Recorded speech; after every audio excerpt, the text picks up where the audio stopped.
What is your name, my friend? My name is Bailey Hoover. And what do you like to do? I take pictures, I do mainly photography, I paint sometimes, I play music.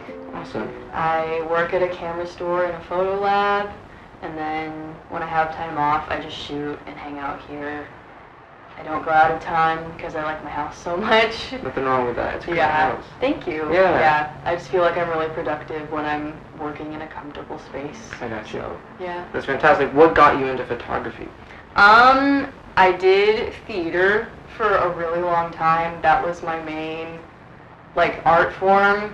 That and, dancing. I did, competitive, ballet and jazz and stuff like that. Yeah. And I was super into that, but it never really felt right. And I, quit on a whim, and I just had so much spare time on my hands. Mm-hmm. And I knew that if I always figured, if I tried my hand at photography, it might work. Because I always noticed, I would go out and I felt like I saw things kind of differently, or weird things would catch my eye. Mm-hmm. And so my dad had this really shitty old Canon digital camera, and it was such a pain in the ass to learn. It had this flash that would go off sporadically, and the camera would die after 15 minutes of the flash going off.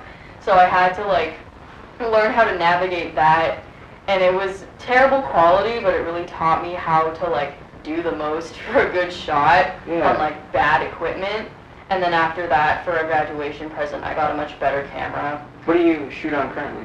Right now, I'm primarily shooting on a Nikon N80 when I'm doing 35mm, and then I have a Zenza Bronica a 220 camera that I load 120 film into.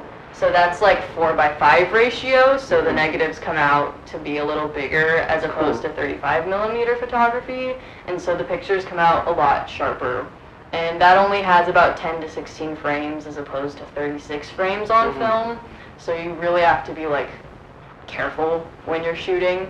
But I'm primarily trying to just shoot on that because I undoubtedly can rely on it to get really good shots. That's awesome. Yeah. That's Wait, let me try to think of how to phrase it. So, I'm the least qualified person to ask questions about photography. I just love everything about it, and I love the nature of the occupation. Just the fact that you just go wherever a form or a shot can take you. Yeah. What instances do you usually photograph? What situations do you like to photograph, or is it just on a whim when you want to? That's definitely changed over time. I used to be really into fashion photography.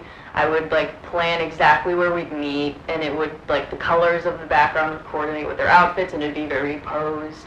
But once I moved out of my parents' house, and I realized when I had less to run away from, because when you're in high school you hate your parents, always want to be out of the house. But once I realized that I really liked being at home, and I liked really intimate relationships with close friends, I started doing strictly candid and lifestyle shots, which is what I'm definitely doing right now. I'm trying to get more into concert photography. I have a lot of trouble because it's just so quick. Yeah. I have to blow You're really pictures. fucking good at it. Thank you. Yeah. I'm glad you liked the Yes, pictures. dude. I You're was really good I at was it. nervous, but yeah, I think they turned out good.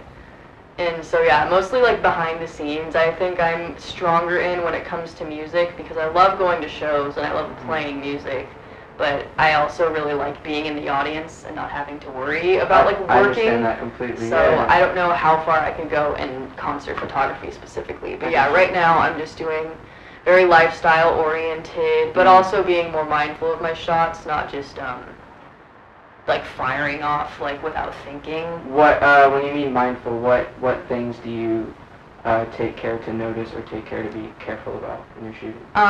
So I just finished this book by Oscar Wilde called The Critic as Artist, and it's basically about how criticism is not only vital to the progression of art, but is also an art form in itself, and how if it weren't for criticism, art would never be new.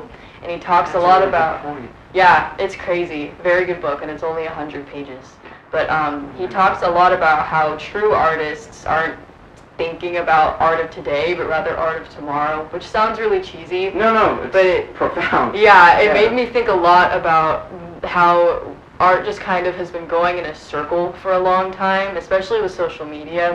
I see like hundreds of thousands of pictures every day that all look identical, and I don't even retain them most of the time unless I'm seeing it, unless it really sticks out to me, or I'm seeing it in a gallery or something more like intimate. But I'm just trying to take pictures that are like truly new, and that's debatable if that's even possible anymore, to like make fully new art.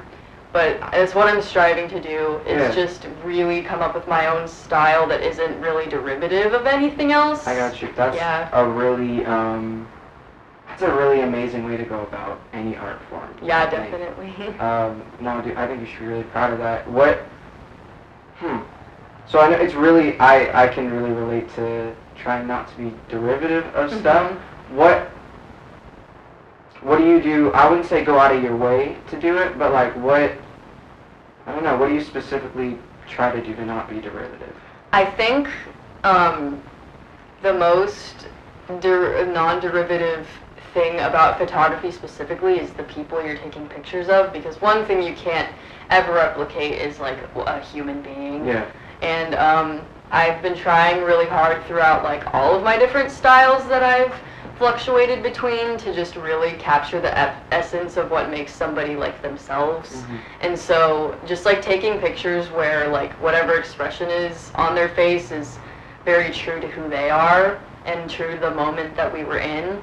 So that's kind of what I am basing that off of, and I'll see where that goes, because that can be that translates into a lot of different things. Like I can do a more planned shoot but have somebody like infiltrate their personality into making it stronger and stuff like that. Yeah. That's really well put, dude. Damn.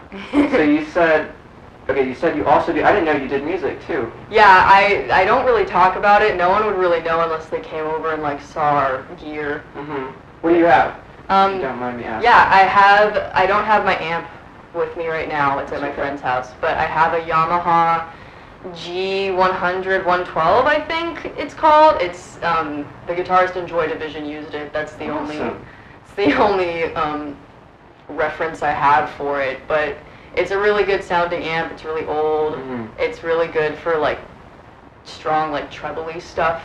And then I have a Pure Salem Brave Ulysses, which is just like, it's not a custom guitar, but the company is smaller, so there's limited releases of it. Yeah, I got it on Reverb. This guy had it up for sale for like a year, and it started at like $1,300, and it progressively went down more and more, and then it made it down to like $400, and I bought it immediately. That's a fucking steal, damn. I know. I'm so lucky to have gotten it. How long have you been playing? I've played piano since I was really young. My parents forced me to play an instrument all throughout high school, and like since I was, I think, 7 years old. Damn. So I was a classically trained pianist, and kind of out of spite, I like stopped playing piano because I didn't enjoy playing piano all that much. But I really like playing guitar. I really like how like the sound resonates. I'm not as into.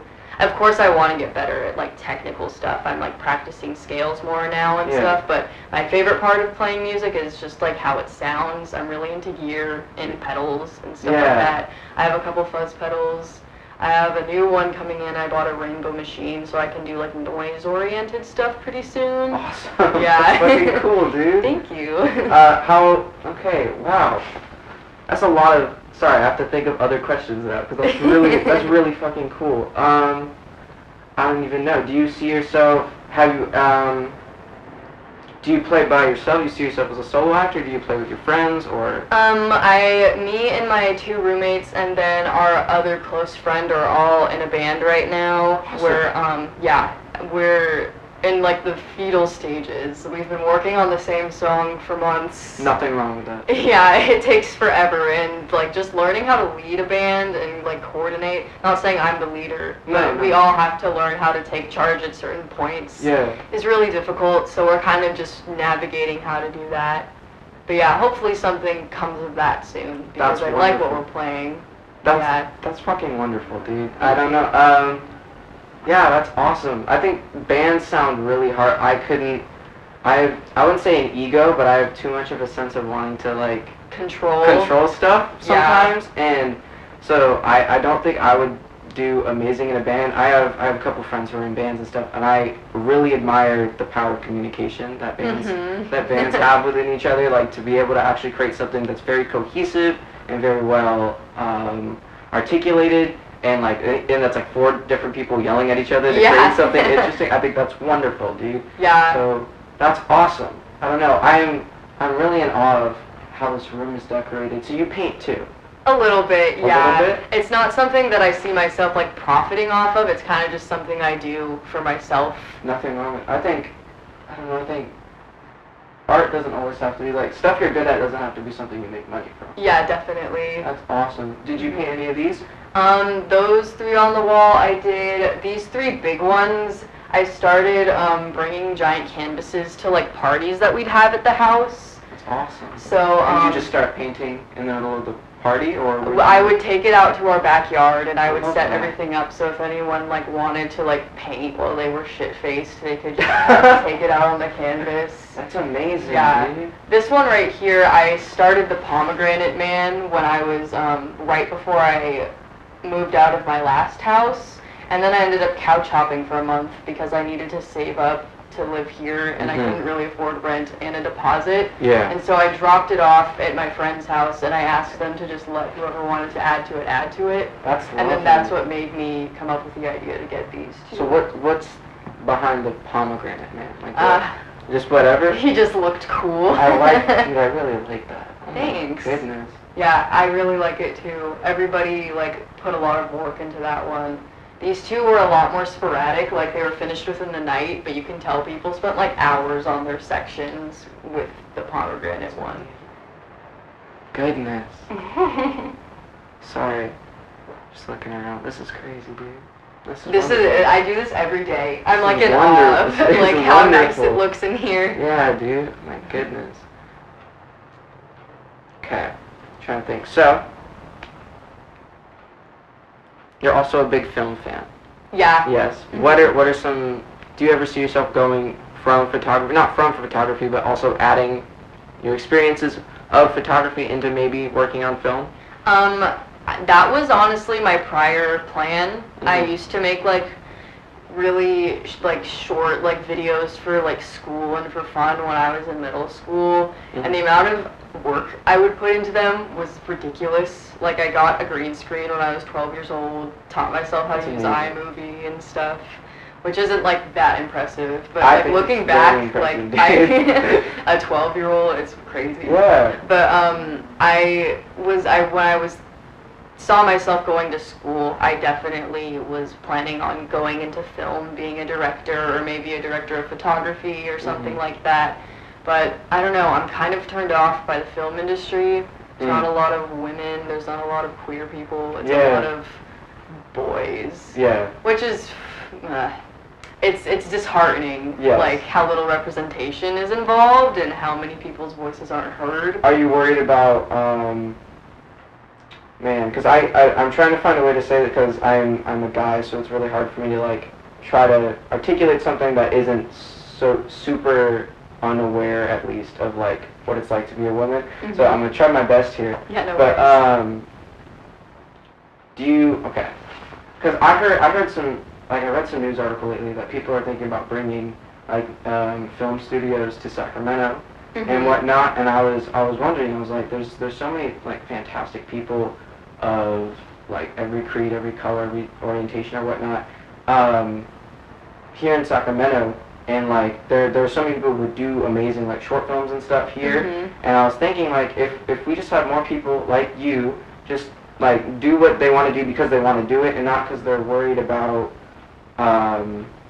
fitting in with this like shitty ass boys club mentality, I feel like we'd have like a much more organic scene here. And I was wondering, I understand that you may be like it's kind of disgusting and we wouldn't want to partake in the way it is now. But do you see yourself maybe participating in something that has more of a grassroots start to it? That actually, yeah, that would appeal to me more, and that's honestly a reason why I like Sacramento so much, is because people are able to be heard here. Yeah. And one of the really cool things about Sacramento is that even if you're like up and coming, like brand new to the scene, people don't know who you are, like there's like a huge audience at your disposal. Like people come out to stuff here. It is wild. It's not like you're getting drowned out with like hundreds of other events like New York or LA. Like there's always like one or two things to do each night. Yeah. So that's cool. Maybe if it was something more, like grassroots, like you said, I would be more interested. Yeah. But I'm also enjoying photography. Yes. So. Well, no, and that's wonderful, dude. What's it like being again, I apologize, I'm going to do my best to say things that are mindful and whatnot. I just also really appreciate different perspectives.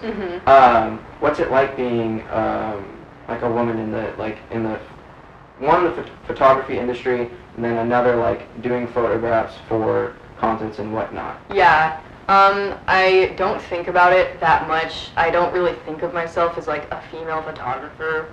I'm That's just fantastic. a photographer. Yeah. Mostly.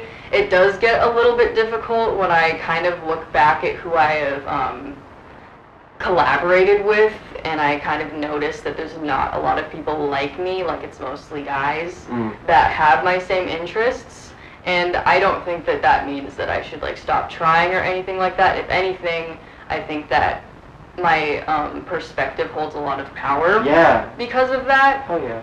And yeah, it's, I don't know, just doing my best out here. I think that's wonderful, dude. I've seen just a bunch of your stuff. In particular, one of the reasons I wanted to interview you is because before I even like contacted you to do the thing for the little show I did, I really wanted to at least have a conversation with you because I saw some of your stuff through your Instagram and whatnot, and it is absolutely flooring. Like some of the framing and shit, I can't even necessarily describe the way it makes me feel. It's just, I don't know, like I guess what you said, just candid, and how like candids really can capture the emotions of genuine people right there. But I think, I don't even know, dude. I just think it's wonderful that like a still image can make someone feel so much. Who do you I guess look up to as a photographer? I've been thinking a lot about my influences recently, and it's weird because like I don't have like a ton of photographers that I really pull influence from. I do love Ed Templeton with all my heart. He's probably my favorite photographer, not just for his work, but because of how like he kind of posed his lifestyle. He was like extremely poor, like college wasn't even an option for him, and he kind of just made a lifestyle out of skating and photography. He does have his own skate company, so that's where a lot of his money comes from. But one thing that I really admire about him is that a lot of his income is from just like selling prints and doing shows. I've been to 2 of his exhibitions, and the first one I saw, he had just like 300 or 400 pictures like wall to wall, and they were all on sale for like $3,000, which blew me away because I never realized that like art can get that spendy. Yeah. But that's like his main thing. Like he doesn't, it's not as much about like getting hired as it is like putting your own work out there and trusting that people will support that. And so since I've been more involved with like his shows and just like watching how he functions, my main goal in photography, like in the long run, is to kind of just do my own thing, be really consistent with photo books and art shows and prints, and then having that kind of be like what supports me is just people getting prints and photo books and stuff like that. Have you put out photo books or done like shows or anything? I've done a few art shows. I'm working on a photo book. I'd like to get it out by the end of like August. Hell yeah. Yeah. I'll buy that. Yay. No, dude, that's awesome. That's fucking cool. What do you have like a title for it or anything? I'm between 2 titles. I think it'll either be called Gaze or Life and the Expression of Life, which is that's a sentence from the book I was talking about earlier that just really inspired me. He says that life and literature are the 2 like forms of art that are most important, and that is like life and like what we express as life, which is like writing about it and expressing it. And I thought that that was really profound. Yeah. So I think that would be a good title. But yeah, I'm just trying to figure out what the premise is, like the overall theme, because I have so many pictures. I could just make one now, but I kind of want to take more. Yeah, dude. So, no, never rush what you don't want to. You know? I think that's, I don't even know, dude. This is cool. I don't know. I really like everything about this place. I'm sorry, I keep getting distracted, but it's really cool. No, it's okay. Yeah, you haven't even seen the whole house yet. I'll have to give you a tour afterwards. That'd be cool. My goodness. And the couch is so nice, too. I know. Really Shout out my roommate. That's fantastic. She furnished most of the house. How did you meet your roommates? I met my roommate Riley at a Frights concert a couple years ago. Who are they? I apologize. The Frights, they're not a good band, but I really liked them at the time. They're just like a shitty surf rock band that I was super into as like a senior in high school. I love it. You know, when you're first like getting into punk and stuff and Yeah. everything sounds good to you, Yeah. but in retrospect they were just pissed off Californians. Nice. But I went to see them in San Francisco by myself, and she was there with her boyfriend, who's also one of my good friends now, and we talked for like 5-10 minutes just about like music and stuff, and then I was under the impression that she was from San Francisco, but it turned out that we lived like 10 minutes away from each other, both in Rockland. Oh, man. And so we ended up hanging out a bunch like back home, and it was crazy that we're at where we are now. Yeah, dude. Just from that like weird interaction. And then our other roommate we just like found on Twitter. We needed a third person because we were thinking about getting just like a 1 or 2 bedroom apartment in Midtown, but then we realized we would be saving a lot of money and be able to get a way bigger space if we kind of got something in like a neighborhood in Oak Park or West Sac. And he was the only person that reached out who was like, I can like move out like any day. And he's one of my best friends. I can't believe that we get along so well, having like not known anything about him beforehand. That's amazing. Yeah, dude. we're all really close. We all play music, hang out. That's lovely. It's fun. Yeah. That's fantastic. I've been thinking about getting a house here. But Yeah, do it. I don't have the roommates and I don't have the money yet, but I'm working on it, you know. But it is really I really want to, like, if I don't go to college here,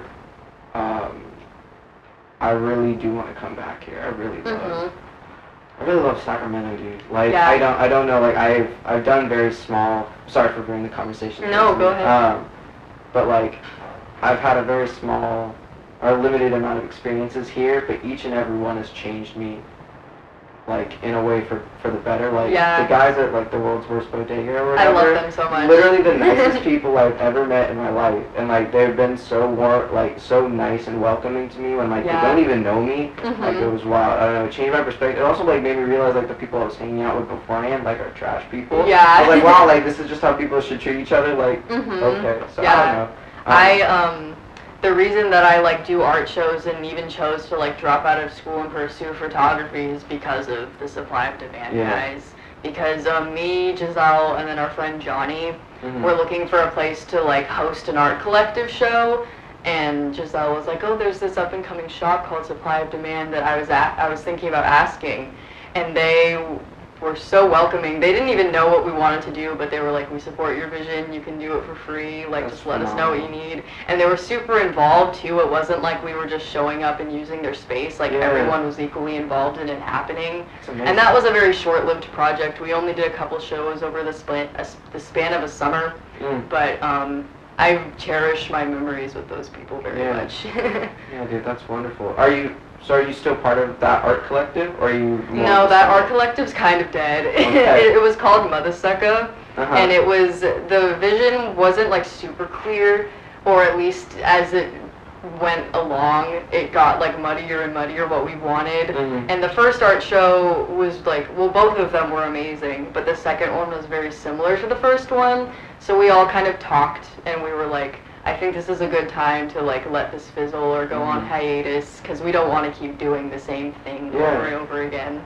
So I think that's actually really smart. I don't know, to like do something you really want to do and then realize, at least being aware of when you want to at least move on or expand upon that. I think that's Yeah, wonderful. I always think that like bands and projects in general are better off kind of just quitting while they're ahead than putting out like 2 or 3 really like bad projects, Yeah, you just know? slowly burning out. So yeah, I was definitely on board with just kind of cutting it short, making sure that like what we had was really like good. That's awesome, though.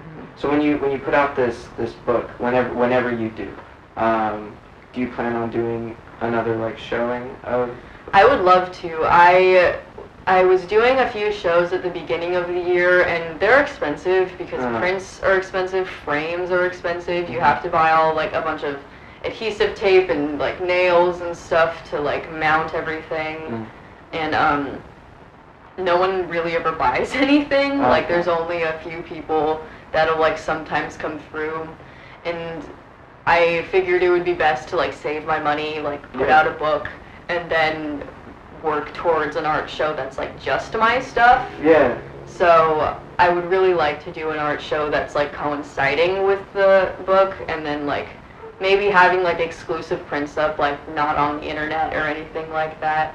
We'll see. Yeah, I love that, dude. I really like that. I don't know, it's been such a pleasant experience.